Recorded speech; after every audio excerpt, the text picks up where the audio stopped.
ఇందాక బీరకాయలు తొక్కు తీసుకున్నా కదండి, అవి వేస్ట్గా పడేయొద్దని చెప్పా కదా. పచ్చడి చేసేది చూపిస్తాను చూడండి. 10 కాయలు పచ్చిమిరకాయలు తీసుకున్నాను. మనం ఇందాక ఆల్రెడీ తొక్క తీసుకునే మటుకి నేను చెప్పా కదండి, శుభ్రంగా కడుక్కొని తొక్క తీసుకోవాలి. ఇగో ఇలా కట్ చేసుకున్నాను. వీటిని వీటిలో వేసేసుకుందాము, గిన్నెలో వేసుకుందాము. దాంట్లోకి ఆయిల్ వేస్తున్నానండి. 2 స్పూన్లు వేస్తున్నాను, ఎందుకంటే పచ్చడి బాగుంటుంది. బీరకాయ ముక్క వేసాం కదా, మనం అలా తిప్పుకుంటూ ఉండాలండి. అలానే వేసి వదిలేయవాకండి, మాడిపోతాయి. ఇంకా మనం మళ్ళీ దీని మీద పెట్టుకొని మొగ్గలు పెట్టుకుందాం. వచ్చిన బీరకాయ పచ్చడి చూసుకుందామండి. ఆగలేదండి, ఇంకొక 2 నిమిషాలు ఉంటే, అంటే పై తోలు కదండి కొద్దిగా లేట్ అవుతుంది. కానీ నిదానం మేము వేయించుకుంటే ఆ పచ్చడి టేస్ట్ ఉంటుందండి, అమృతమేనండి నిజంగా. అసలు దేని రుచి దానికే. ఒక్కరు మగ్గనిద్దాము అండి. చిన్న చింతపండు పులుకండి, కొంచెం వేస్తున్నాను నేను. పులుపు ఎక్కువ ఉన్న బాగోదు, మోయినంగా చూసేసుకోండి. బాగా వేసుకుందాము. ఉప్పు వేసుకుందామండి, 1 స్పూను కల్లుప్పు వేస్తున్నాను నేను. అదిగో కల్లుప్పు వేసుకున్నాను. మళ్ళీ ఒకసారి బాగా తిప్పుకుందాం. వేగిందండి ముక్క, 1 నిమిషం అలా ఉంచుకొని తీసేద్దాము.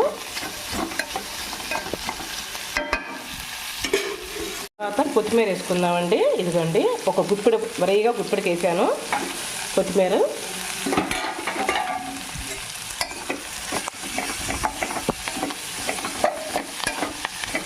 అది కూడా మంచిగా ఫ్రై చేసుకుందాం.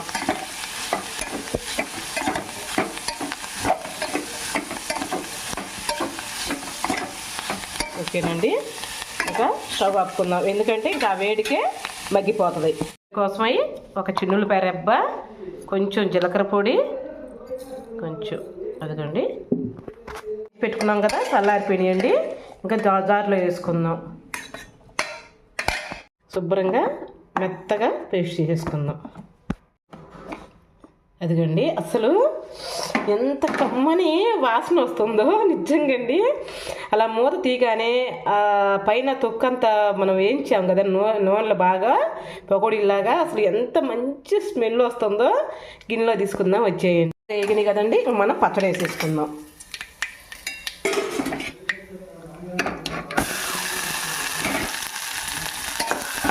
బాగా సిమ్లో పెట్టుకొని బాగా మగ్గ పెట్టుకుందాం.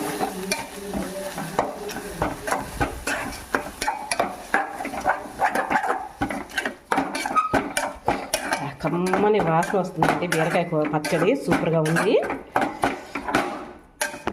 బాగా మగ్గ పెట్టుకుందామండి 2 నిమిషాలు అండి. ఇలా మగ్గితే చాలు, ఇంకా మనం తీసేసుకుందాం ఇంకా గిన్నెలోకి. బీరకాయ కూర రెడీ అయింది. చూడండి ఎంత చక్కగా ఉందో. ఓకేనండి, ఈ వీడియో నచ్చితే ఒక లైక్ చేసి ఒక కామెంట్ చేయరా. రేపు మంచి వీడియోతో మీ ముందరకు వచ్చేస్తాను. అంతవరకు బాయ్ అండి.